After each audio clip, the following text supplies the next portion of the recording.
अस्सलाम वालेकुम। Chapter number 7 को हम डिस्कस कर रहे थे। आज इंपॉर्टेंट लॉन्ग क्वेश्चन है। ये जो टॉपिक है हमारे पास बच्चे याद रखिएगा, ये मोस्ट इंपॉर्टेंट लॉन्ग क्वेश्चन है। फर्स्ट लॉ ऑफ थर्मोडायनामिक का आप पास पेपर उठा के देखें, आपको ये लॉन्ग क्वेश्चन लाजमी मिलेगा। अगर इस चैप्टर में थर्मोडायनामिक चैप्टर में मोस्ट इंपॉर्टेंट लॉन्ग क्वेश्चन की बात की जाए तो वो हमारे पास फर्स्ट लॉ ऑफ थर्मोडायनामिक है। काफी दफा पूछा गया, हमने करना किसकी मदद से। प्रीवियस लेक्चर में हमने बच्चे चंद एक चीजों को डिस्कस करके आया। हमने वर्क को डिस्कस किया, हीट को डिस्कस किया, इंटरनल एनर्जी को डिस्कस किया। अब इन तीनों की मदद से हम क्या करेंगे, फर्स्ट लॉ ऑफ थर्मोडायनामिक करेंगे और उसके बाद इसकी हम एक्सप्लेनेशन करेंगे। चंद एक इक्वेशन है, इक्वेशन कर लेंगे और इस टॉपिक को मुकम्मल कर देंगे। अब जो फर्स्ट लॉ ऑफ थर्मोडायनामिक है ये बेस करता है law of conservation of energy के ऊपर।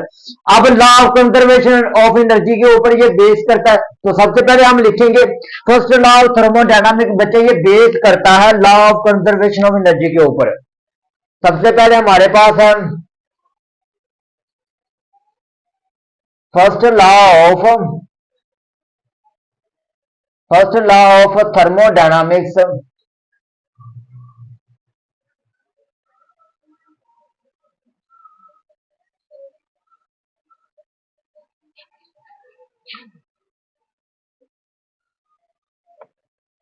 is based of the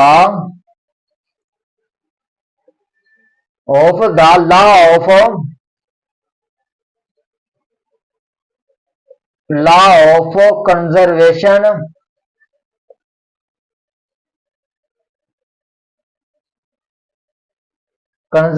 of energy। अब आपने law of conservation of energy का बच्चे नाम तो सुना होगा। Law of conservation of energy का मतलब क्या है? ना तो हम एनर्जी को पैदा कर सकते हैं, ना हम एनर्जी को डिस्ट्रॉय कर सकते हैं। यानी ना तो हम एनर्जी को पैदा कर सकते हैं और ना हम एनर्जी को तबाह कर सकते हैं। लेकिन एक बात जरूर है, इसमें हम एनर्जी को एक शक्ल से दूसरी शक्ल में तब्दील जरूर कर सकते हैं, चेंज जरूर कर सकते हैं। ये इसमें खास बात है। हम एनर्जी को पैदा भी नहीं कर सकते, डिस्ट्रॉय भी नहीं कर सकते। डिस्ट्रॉय कर सकते हैं, पैदा भी नहीं कर सकते। और उसके बाद हम इसको एक शक्ल से दूसरी शक्ल में चेंज जरूर कर सकते हैं। ये किसके ऊपर डिपेंड करता है? ये करता है फर्स्ट लॉ ऑफ थर्मोडायनामिक, यानी ये बेस करता है law of conservation of energy के ऊपर। नेक्स्ट हमारे पास स्टेटमेंट। याद रखिएगा बच्चे, जो स्टेटमेंट होती है ना, ये सिर्फ लॉ की होती है, लॉ की डेफिनेशन नहीं होती, इनकी सिर्फ जस्ट इनकी स्टेटमेंट होती है। तो स्टेटमेंट आपने लाजमी याद रखनी है। अब law of conservation of energy के मुताबिक होता क्या है, हम ना तो एनर्जी को पैदा कर सकते हैं और ना हम एनर्जी को डिस्ट्रॉय कर सकते हैं। लेकिन एक बात जरूर है, हम एनर्जी को एक फॉर्म से दूसरी फॉर्म में चेंज जरूर कर सकते हैं। नेक्स्ट हमारे पास एनर्जी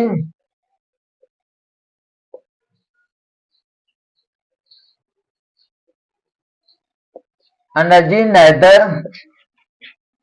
be created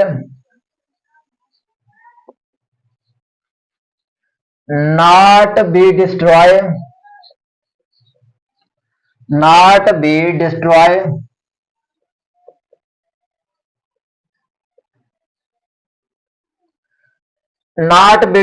हम एनर्जी को पैदा भी नहीं कर सकते और डिस्ट्रॉय भी नहीं करते। ना तो हम पैदा कर सकते हैं और ना तो हम डिस्ट्रॉय कर सकते हैं।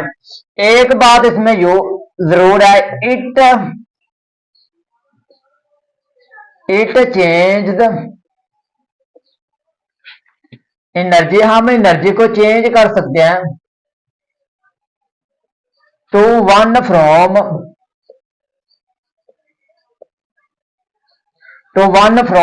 एंड टू फ्रॉम एनदर, एक फॉर्म से दूसरी फॉर्म में इसको हम चेंज कर सकते हैं। एनदर, ये बच्चे हमारे पास चंद एक चीजें हैं जो आपने इसको अच्छे तरीके से समझना है। हम एनर्जी को ना तो डिस्ट्रॉय कर सकते हैं और ना तो हम इसको पैदा कर सकते हैं। And to from another. Next हमारे पास है बच्चे, हमने इसकी एक्सप्लेनेशन देखनी है। नेक्स्ट चीज है हमारे पास इसकी एक्सप्लेनेशन। अब एक्सप्लेनेशन भी इंपॉर्टेंट है। ये आपने लाजमी याद रखनी। एक्सप्लेनेशन है क्या? एक्सप्लेनेशन। अब एक्सप्लेनेशन में हमने क्या बताना? सपोज करो हमारे पास एक क्रिस्टल है। अब ये हमारे पास बच्चे क्या है, एक सिलेंडर है। हमने यहां पे एक सिलेंडर लिया। अब इस सिलेंडर में हमने गैस ली है। अब ये तो आ गया हमारे पास बच्चे सिलेंडर।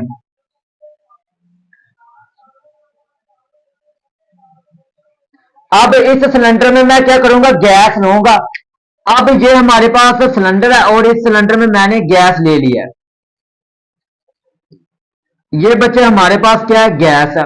और इसके अंदर एक पिस्टन लगा जो कि मूवेबल पिस्टन है। अब इसके अंदर एक पिस्टन लगा जो कि क्या है, मूवेबल पिस्टन है। अब ये हमारे पास बच्चे क्या, एक पिस्टन है जो कि मूवेबल पिस्टन है। अब फर्ज करो मैंने इस गैस को करना हीट।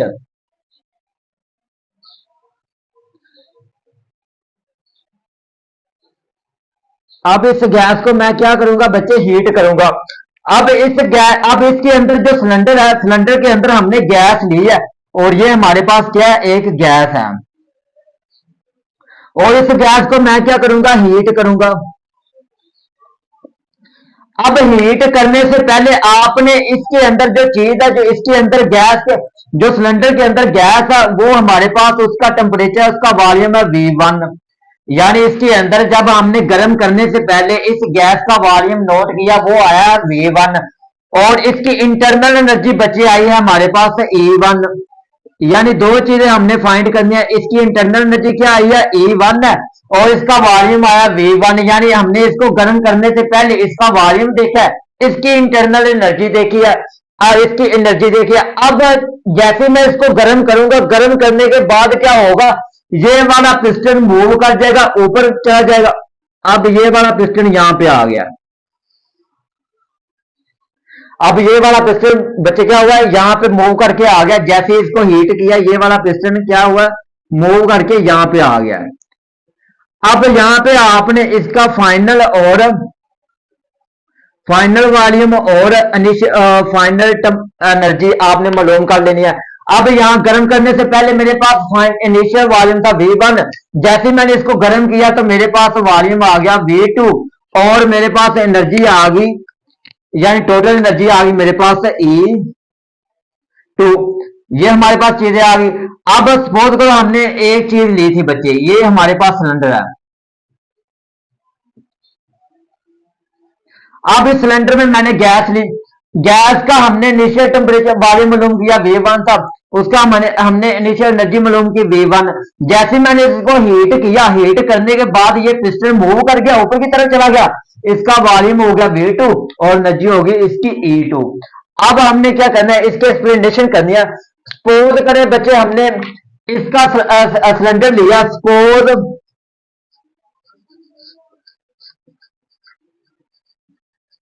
सपोज वी हैव, हमने सिलेंडर लिया।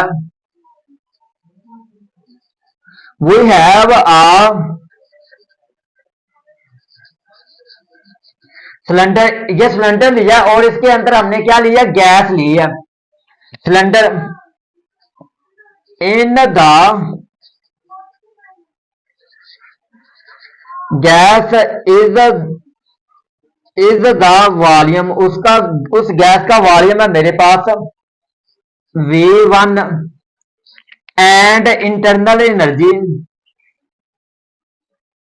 एंड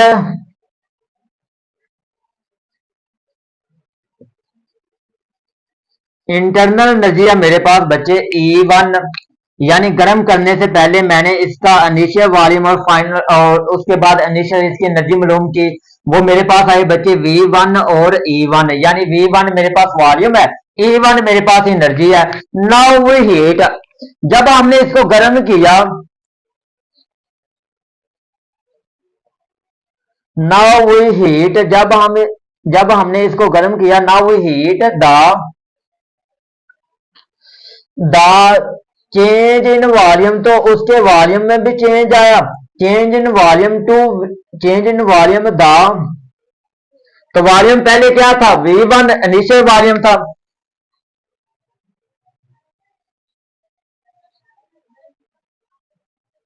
इनिशियल वॉल्यूम था बच्चे मेरे पास V1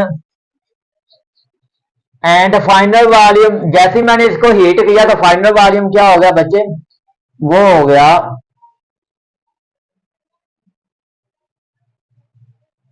गया हमारे पास V2। उसके बाद जैसे हमने इसको वॉल्यूम का नोट किया इनिशियल और फाइनल वॉल्यूम, और उसके बाद जैसे हम इसको गर्म करेंगे हीट करेंगे तो इंटरनल एनर्जी E1 है, उसके बाद गर्म करने के बाद इंटरनल एनर्जी क्या हो जाएगी, E2 हो जाएगी। And the changed internal energy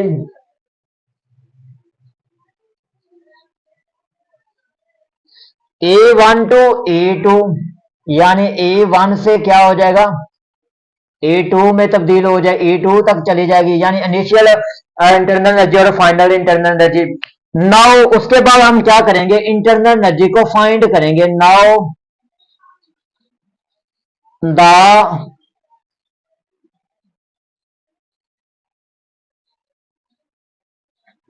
internal energy, हम क्या करेंगे, इंटरनल एनर्जी को देखेंगे। These are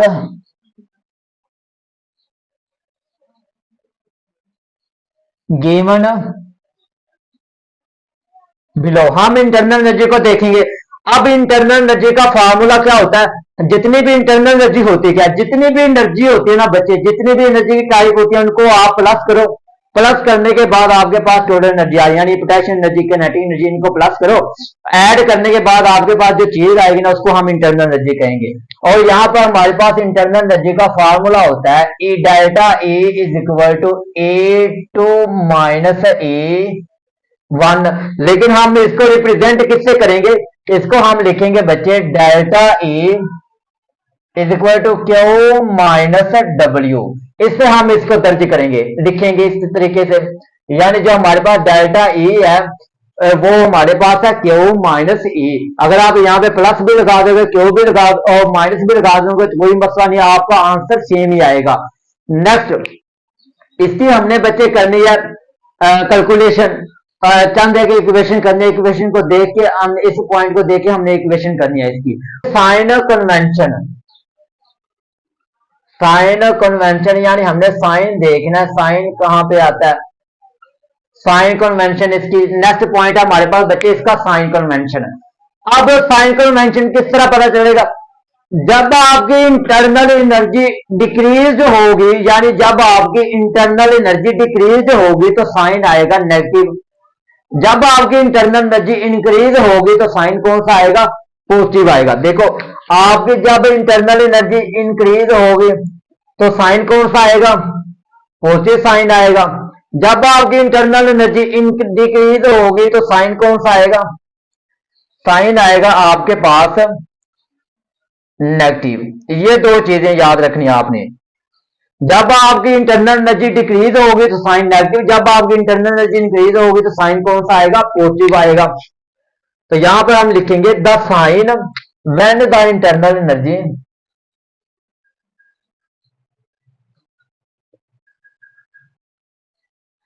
when the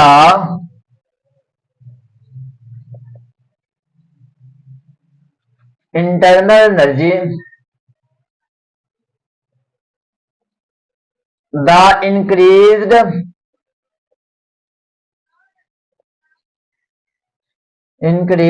the sign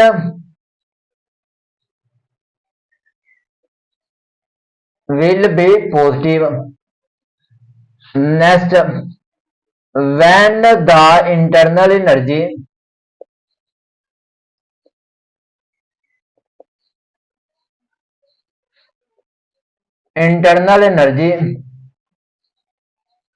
the decrease, जब इंटरनल एनर्जी बच्चे डिक्रीज होगी, the sign will be, the sign will be negative, तो साइन क्या आएगा, नेगेटिव आएगा। नेक्स्ट हमारे पास बच्चे है जब दो सिस्टम हो, हमारे पास देखो बच्चे ये दो सिस्टम है, ठीक है, एक सिस्टम ये है और दूसरा सिस्टम ये है। अब एक सिस्टम एनर्जी को अब्सॉर्ब कर रहा है, एक सिस्टम एनर्जी को रिलीज कर रहा है, यानी ये वाला जो सिस्टम है ये एनर्जी को रिलीज कर रहा है, ये वाला सिस्टम एनर्जी को रिलीज कर रहा है और ये वाला सिस्टम एनर्जी को अब्जॉर्ब कर रहा है। अब आपने बताना है कि जो चीज अब्जॉर्ब कर रही है उसके ऊपर साइन कौन सा आएगा, जो चीज एनर्जी को एमिट कर रही है उसके ऊपर साइन को, एनर्जी को रिलीज कर रहा है बच्चे उसके ऊपर साइन आएगा नेगेटिव, जो सिस्टम एनर्जी को अब्जॉर्ब कर रहा है उसके ऊपर साइन आएगा पॉजिटिव। दो सिस्टम है, अगर कोई सिस्टम एनर्जी को अब्जॉर्ब कर रहा है उसके ऊपर साइन पॉजिटिव, जो सिस्टम एनर्जी को रिलीज करता है उसके ऊपर साइन नेगेटिव। ये दो चीजें आपने याद रखनी है। नेक्स्ट है बच्चे मेरे पास यही पॉइंट लिखूंगा मैं, when the when the system when the system the energy is absorbed, the energy is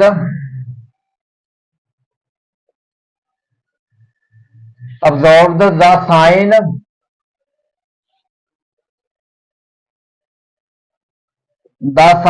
will be क्या आएगा पॉजिटिव। उसके बाद जो एनर्जी सिस्टम एनर्जी को रिलीज कर दे उसके ऊपर साइन कौन सा आएगा नेगेटिव आएगा। when the system the energy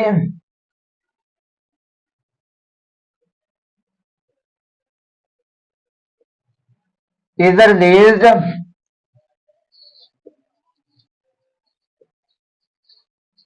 the sign will be negative. उसके ऊपर कौन सा चार्ज आएगा नेगेटिव चार्ज आएगा। अगर कोई सिस्टम खुद ब खुद काम करे उसके ऊपर चार्ज कौन सा आएगा, उसके ऊपर भी चार्ज बच्चे आएगा पॉजिटिव। अगर जो सिस्टम के किसी सिस्टम के ऊपर काम किया जाए तो उसके ऊपर चार्ज आएगा नेगेटिव। ये आपने चीजें याद रखनी है। नेक्स्ट हमारे पास when the system when work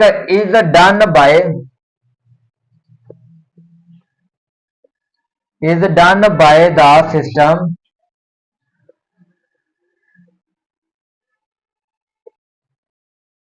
the sign will be the negative charge. अगर किसी सिस्टम के ऊपर काम किया जाए उसके ऊपर का चार्ज कौन सा आएगा पॉजिटिव चार्ज आएगा। when work is on the system, the sign उसके ऊपर साइन कौन सा आएगा the sign will be positive. उसके ऊपर पॉजिटिव चार्ज आएगा। नेक्स्ट बच्चे हमने इसकी निकालनी internal energy by the constant, यानी हमने इसकी इंटरनल एनर्जी निकालनी है कांस्टेंट वैल्यू की। नेक्स्ट हेडिंग हमारे पास बच्चे internal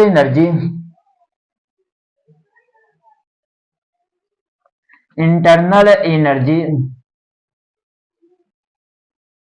by the constant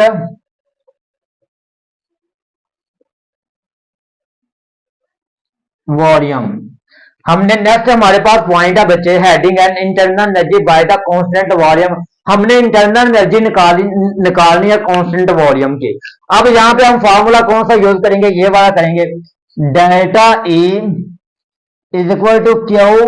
volume निकालना तो यहाँ पे वी आएगा प्लस डब्ल्यू। ये हमने फार्मूला यूज करके इंटरनल एनर्जी निकालनी है। अब आपने क्या करना है, यहां पर जो चीज है ना मेरे पास मूवेबल पिस्टन, ये क्या हमारे पास बच्चे पिस्टन है, ठीक है। ये क्या मेरे पास पिस्टन है। आपने इस पिस्टन को क्या कर देना यहां पर लॉक कर देना। अब इस पिस्टन को यहां पे क्या करना लॉक कर देना, इस पिस्टन को आपने यहां पर लॉक कर देना। अब लॉक करने के बाद आपने इस पिस्टन को क्या करना है हीट करना है। यहां पे आपने जो आपके सिलेंडर के अंदर गैस है उसको आपने हीट करना है। अब फर्ज करो उसको आपने हीट किया तो तब उसका वॉल्यूम था मेरे पास, तब उसकी एनर्जी थी बच्चे मेरे पास 5 जूल। उसके बाद 10 जूल, यानी यहां पर मेरे पास एनर्जी 10 जूल। अब गर्म करने के बाद आपने उसकी एनर्जी, फाइनल एनर्जी मालूम किया, तो मेरे पास इनिशियल एनर्जी और फाइनल एनर्जी क्या आई है, 10 जूल ही आई है। यानी कोई फर्क नहीं पड़ा, कोई चेंज नहीं आया। हमने लॉ ऑफ कंजर्वेशन एनर्जी के मुताबिक पढ़ा है। वो क्या कहता है, आप किसी भी चीज, आप किसी भी एनर्जी को ना तो पैदा कर सकते हो, कोई भी एनर्जी, जो एनर्जी है बच्चे, ना तो हम उसको पैदा कर सकते हैं, ना उसको हम डिस्ट्रॉय कर सकते हैं। आप एनर्जी को एक शक्ल से दूसरी शक्ल में तब्दील जरूर कर सकते हो। अब यहाँ पे देखो, हमने गर्म करने से पहले इनिशियल टेम्परेचर मालूम किया, तो मेरे पास इंटरनल एनर्जी आई 10 जूल। जब मैंने इसको हीट किया, हीट करने के बाद मेरे पास फाइनल इंटरनल एनर्जी आई 10 जूल। अब क्या करूंगा मैं, अब इसका टोटल इंटरनल एनर्जी का फार्मूला होता है E2 माइनस E1। अब यहाँ पे E2 मेरे पास 10 जूल है और E1 भी मेरे पास 10 जूल है। इसका आंसर क्या आएगा, 0 जूल। ये मेरे पास इंटरनल एनर्जी क्या आई है बच्चे, 0 जूल आई है। यानी इसमें कोई फर्क नहीं पड़ा। तो यहाँ पर हम क्या करेंगे, वर्क का जो फार्मूला होता है, अब यहाँ पे वर्क का फार्मूला है मेरे पास, is equal to delta P V, यानी टोटल वॉल्यूम, ये मेरे पास वर्क है, इंटरनल एनर्जी का जो वर्क है, इसका फार्मूला डेल्टा पी वी, यानी चेंज वॉल्यूम। अब यहाँ पे delta E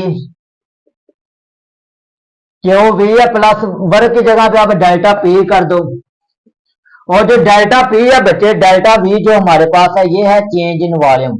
change in volume क्या, यानी जो वॉल्यूम हमारे पास 0 आया, 0 किस तरह आया, ये देखो, ये 0 मैंने इस तरह निकाला है। यानी आप गर्म करने से पहले आपने इनिशियल उसका इंटरनल एनर्जी फाइंड करनी है, वो थी 10 जूल। गर्म करने से पहले इनिशियल एनर्जी मैंने इंटरनल एनर्जी फाइंड की 10 जूल। उसके बाद जब मैंने इसको हीट किया, हीट करने के बाद मैंने इसकी एनर्जी काउंट की, तो वो आई मेरे पास 10 जूल। अब इंटरनल एनर्जी का यहाँ पे आप फार्मूला लगाओगे, इन दोनों को माइनस करोगे, तो जो टोटल इंटरनल एनर्जी आएगी मेरे पास, वो यानी 0 जूल आएगी।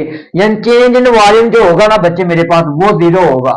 यहाँ पे हम किसकी बात करेंगे, यहाँ पे हम वॉल्यूम की बात कर रहे हैं, वॉल्यूम को देख रहे हैं हम, तो जो वॉल्यूम होगा ना मेरे पास बच्चे, वो 0 होगा। तो यहाँ पर जो हमारे पास डेल्टा ई है, टोटल इंटरनल एनर्जी है, वो होगा मेरे पास Q V plus delta P V का वॉल्यूम, चेंज इन वॉल्यूम क्या आया, 0 आया, तो ये सारा 0 हो जाएगा।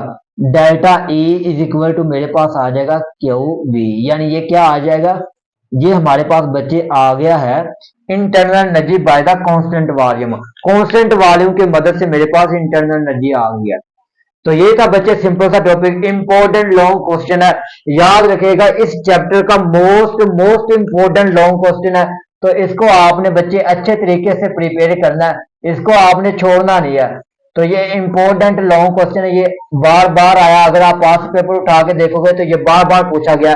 फर्स्ट लॉ ऑफ थर्मोडायनामिक, कम से कम आपने एक्सप्लेनेशन, स्टेटमेंट और ये साइन कन्वेंशन बताना लाजमी, ठीक है। उसके बाद चंद इक्वेशन, ये तो इतना नया स्टेप है।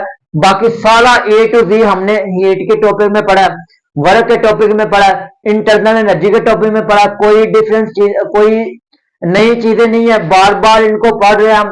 जस्ट इतनी चीज नहीं है, ये वाली इक्वेशन नई चीज है, बाकी सारी सेम चीजें हैं।